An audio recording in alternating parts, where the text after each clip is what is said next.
Okay. இன்னைக்கு நம்ம என்ன ப்ரோகிராம் பார்க்க போறோம் அப்படின்னா, ஒரு சீரிஸ் ஆஃப் எலமெண்ட் குடுத்துருவாங்க. அந்த சீரிஸ் ஆஃப் எலமெண்ட்ல ஒரு எலமெண்ட் மிஸ் ஆயிருக்கும். அந்த எலமெண்ட்ட நம்ம கண்டுபிடிக்கணும். இந்த ப்ரோகிராம் வந்து ஜோஹோ ரவுண்ட் 2ல கேட்ட ப்ரோகிராம். சரிங்களா? இது 4வது ப்ரோகிராம். நம்ம ஏற்கனவே 3 ப்ரோகிராம் ஜோஹோ பிளேலிஸ்ட்ல ஆட் பண்ணியிருக்கோம். போய் பாருங்க. மொத்தம் 5 ப்ரோகிராம் இருக்கு. இந்த ப்ரோகிராம்க்கு ஒரு எக்ஸாம்பிள் பார்ப்போம். இப்போ வந்து 5 பேர் இருக்காங்க. சரிங்களா? 5 பேர்ல 4 பேரோட வயசு நம்மளுக்கு குடுத்துட்டாங்க. இன்னொரு 5வது ஆளோட வயசு நம்மளுக்கு கேட்குறாங்க. சரிங்களா? அதான் மிஸ்ஸிங் வேல்யூ. அந்த மிஸ்ஸிங் வேல்யூ நம்ம கண்டுபிடிக்கணும். இப்போ இதில் என்ன கண்டிஷன் அப்படின்னா, 2 பேருக்கு நடுவில் இருக்கிற ஏஜ் டிஃபரன்ஸ் வந்து சேமாக இருக்கும். அதாவது டிஃபரன்ஸ் சேமாக இருக்கும். அடுத்து வந்து அதோட மினிமம் கம்மியான வயசு ஆளோட வயசும் வயசு அதிகமான அவங்களோட வயசும் நம்மளுக்கு கொடுத்துருவாங்க. அதாவது மினிமம் நம்பரும் மேக்ஸிமம் நம்பரும் நம்மளுக்கு கொடுத்துருவாங்க. இன்னும் எக்ஸாக்டாக சொல்லணும் அப்படின்னா, ஃபஸ்ட் எலமெண்ட்டும் லாஸ்ட் எலமெண்ட்டும் கண்டிப்பாக அதில் இருக்கும். சரிங்களா? அந்த சீரிஸோட ஃபஸ்ட் எலமெண்ட்டும் லாஸ்ட் எலமெண்ட்டும் அதில் கண்டிப்பாக இருக்கும். நம்ம வந்து அந்த மிஸ்ஸிங் எலமெண்ட்டை கண்டுபிடிக்கணும். அப்போ அந்த மிஸ்ஸிங் எலமெண்ட் நடுவில் ஏதோ ஒரு நம்பர் தான் மிஸ் ஆகிருக்கும். அதை நம்ம கண்டுபிடிக்கணும். அதுக்கப்புறம் வந்து அரே ஷார்ட் ஆகலை அப்படின்னாலும் நம்ம ஷார்ட் பண்ணாமலே அந்த மிஸ்ஸிங் எலமெண்ட்டை கண்டுபிடிக்கணும். ஷார்ட் பண்ணாமல் பண்ணணுன்றத ஒரு இம்பார்ட்டண்டான கண்டிஷன். இதுக்கு லாஜிக் நம்ம டேரெக்டாக போயிடுவோம். இப்போ லாஜிக் என்னது அப்படின்னா, நம்மளுக்கு அந்த சீரிஸ் ஆஃப் எலமெண்ட் கொடுத்துட்டாங்க. இன்னொன்று என்ன சொல்லியிருக்காங்க, அந்த 2 நம்பருக்கும் உள்ள டிஃப்ரென்ஸ் வந்து சேமாக இருக்கும் அப்படின்னு சொல்லியிருக்காங்க. அப்போ இது நம்ம பார்த்தோன்னே சொல்லிடலாம், இது வந்து ஒரு அரித்மெடிக் ப்ராக்ரஷன். அப்போ வந்து லாஜிக் என்னன்னா, நம்ம ஒன்று டிஃபரன்ஸ் கண்டுபிடிக்கணும். சரிங்களா? அந்த டிஃபரன்ஸ் கண்டுபிடிக்கிறது நம்ம அரித்மெடிக் ப்ராக்ரஷனே யூஸ் பண்ணி அந்த ஃபார்முலா இருக்குல்ல, a + n - 1 × d, அந்த ஃபார்முலா வச்சு நம்ம கண்டுபிடிச்சிடலாம். எப்படி அப்படின்னா, நம்மளுக்கு ஃபஸ்ட் எலமெண்ட் தெரியும், அப்புறம் லாஸ்ட் எலமெண்ட் தெரியும். அப்போ ஃபஸ்ட் எலமெண்ட் a + n - 1, அப்போ 5 - 1 4 எலமெண்ட்ஸு இன்ட்டு அதோட டிஃபரன்ஸ் நம்ம d தான் கண்டுபிடிக்கணும். அப்போ லாஸ்ட் எலமெண்ட் என்னது, அதை வந்து ஈக்குவலுக்கு அந்த பக்கம் போட்டோம் அப்படின்னா, சால்வ் பண்ணோம் அப்படின்னா நம்மளுக்கு வந்து டிஃபரன்ஸ் கண்டுபிடிச்சிடலாம். அப்படி இல்லை அப்படின்னா, நான் வந்து இந்த லாஜிக்கு அந்த இன்டர்வியூ அப்போ யோசித்தேன். என்ன அப்படின்னா, last element minus first element பண்ணோம் அப்படின்னா அந்த நம்பருக்கான ஒரு ரேஞ்சு கிடைக்கும். அந்த ரேஞ்சில் நம்ம டோட்டல் நம்பர் ஆஃப் அரே எலமெண்ட்ஸை டிவைட் பண்ணோம் அப்படின்னா நம்மளுக்கு டிஃபரன்ஸ் கண்டுபிடிச்சிடும். நீங்கள் இந்த ரெண்டில் எது ஈஸியோ அதை யூஸ் பண்ணிக்கோங்க. டிஃபரன்ஸ் நம்ம கண்டுபிடிக்கணும், அதான் ஃபஸ்ட் ஸ்டெப். அடுத்து வந்து நம்ம என்ன பண்ணணும் அப்படின்னா, அந்த டிஃபரன்ஸ் கண்டுபிடிச்சிட்டு இப்போ வந்து நம்ம அரே சார்ட் பண்ணக்கூடாது. அப்போ என்ன பண்ணலாம் அப்படின்னா, சார்ட் பண்ணாமல் ஒவ்வொரு எலமெண்ட்டையும் எடுத்து அந்த எலமெண்ட் கூட இந்த டிஃபரன்ஸை ஆட் பண்ணிவிட்டு அந்த வந்த எலமெண்ட் வந்து இந்த அரேயில் இருக்கா அப்படின்னு ஐட்ரேட் பண்ணி பார்க்கணும். இருந்துச்சு அப்படின்னா ஒன்றும் பிரச்சனை இல்லை, நம்மளுக்கு அந்த எலமெண்ட் இருக்குல்ல, அப்போ ஒன்றும் பிரச்சனை. இல்லாத எலமெண்ட் தான் மிஸ்ஸிங் எலமெண்ட்டு. அப்போ அப்படி செக் பண்ணும்போது எலமெண்ட் இல்லை அப்படின்னா நம்ம அதை பிரிண்ட் பண்ணிவிட்டு வெளியில் வந்துடணும். அவ்வளோதான், இல்லாத எலமெண்ட்டை பிரிண்ட் பண்ணியாச்சு. ஓகேவா? இவ்வளோ தான் அங்கே வந்து லாஜிக்கு. ஓகே, நம்ம அடுத்து ப்ரோக்ராம்குள்ளே போயிடுவோம். சரிங்களா? இப்போ நான் ஏற்கனவே சொன்ன மாதிரி ஜோஹோவில் வந்து C++, ஜாவா அந்த 3 லாங்குவேஜ் தான் எதிர்பார்ப்பாங்க. நான் வந்து C++ யூஸ் பண்ணுறேன்.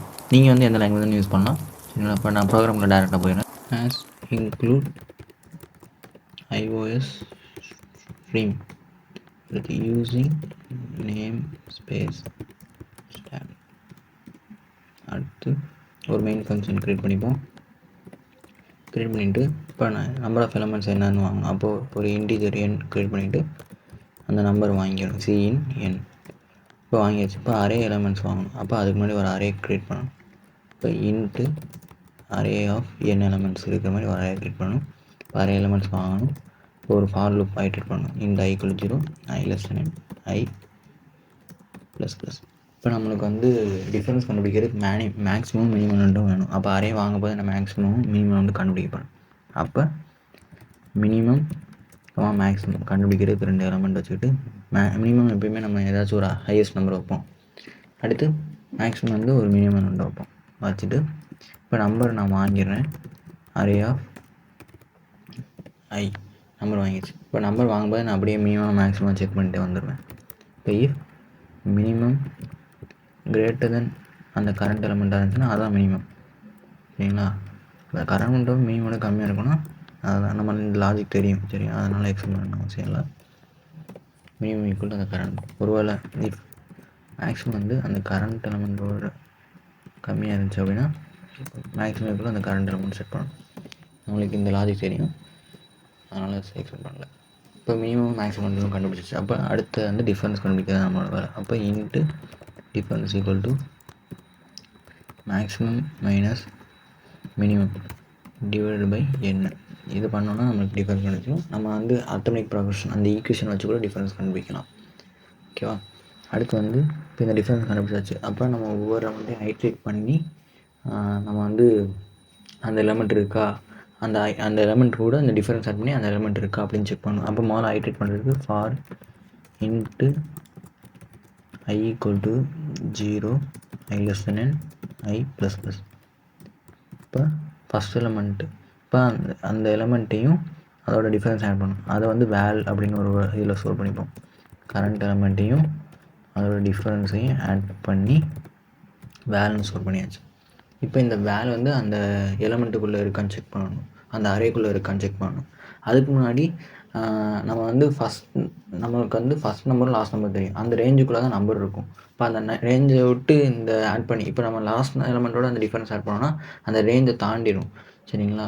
அப்போனா அந்த ரேஞ்சுக்குள்ளே இருக்கான்றதையும் செக் பண்ணிவிட்டு தான் நம்ம செக் பண்ணவே போகணும். அப்போனா இஃப் அந்த வேல்யூ வந்து மினிமம் விட அதிகமாக இருக்கணும். ஓகேவா? அண்டு அந்த வேல்யூ வந்து மேக்ஸிமம் விட கம்மியாக இருக்கணும். அப்படி இருந்துச்சுன்னா தான் அந்த ரேஞ்சுக்குள்ளே அந்த சீரீஸ்க்குள்ளே இருக்குது அப்படின்னு அர்த்தம். அப்போ அந்த எலமெண்ட் கூட செக் பண்ணணும். அந்த எலமெண்ட் செக் பண்ணுறதுக்கு int j for j equal to 0லேருந்து ஜே லெஸ் தென் n, அந்த எலமெண்ட்டு ஃபுல்லாக அந்த அரேவை ஃபுல்லாக ஐட்ரேட் பண்ண போகிறோம். இஃப் அந்த array of j equal to அந்த வேல்யூவாக இருந்துச்சு அப்படின்னா நம்ம வந்து பிரேக் பண்ணிடலாம். ஏன்னா நம்மளுக்கு எலமெண்ட் இருக்குதுன்னு அர்த்தம். ஒருவேளை இல்லை அப்படின்னா நம்மளுக்கு என்ன ஆகும், அந்த ஃபுல் அரேவையும் செக் பண்ணிடணும். செக் பண்ணிவிட்டு எலமெண்ட் இல்லை அப்படின்னா ஜே வந்து எண்ணிக்கு ஈக்குவலாக இருக்கும். அப்போனா ஜே வந்து எண்ணிக்கு எப்போ ஈக்குவலாக இருக்கோ அந்த எலமெண்ட் தான் நம்மளுக்கு இல்லை அப்படின்னு அர்த்தம். அப்போ COUT அந்த வேல்யூ பிரிண்ட் பண்ணிவிட்டு நம்ம பிரேக் பண்ணி வெளியில் வந்துடலாம். இப்போ இந்த ப்ரோக்ராம் ரன் பண்ணி பார்ப்போமா? ரன் பண்ணோம் அப்படின்னா நம்மளுக்கு என்ன வருது, இப்போ நம்ம வந்து இன்புட் கொடுக்கணும். இன்புட் வந்து என்னது அப்படின்னா நம்மளுக்கு 4 எலமெண்ட்ஸ் அப்படின்னு இன்புட் கொடுக்கணும். இப்போ மொத்தம் 5 எலமெண்ட்ஸ், அதனால் நம்மளுக்கு தெரிஞ்ச நம்பர் 4 எலமெண்ட்ஸ் தான். அப்போ 25, அடுத்து 30, அடுத்து 10, 20 கொடுப்போம். அப்போ நம்மளுக்கு மிஸ்ஸிங் அமௌண்ட் 15 பிரிண்ட் ஆகும்.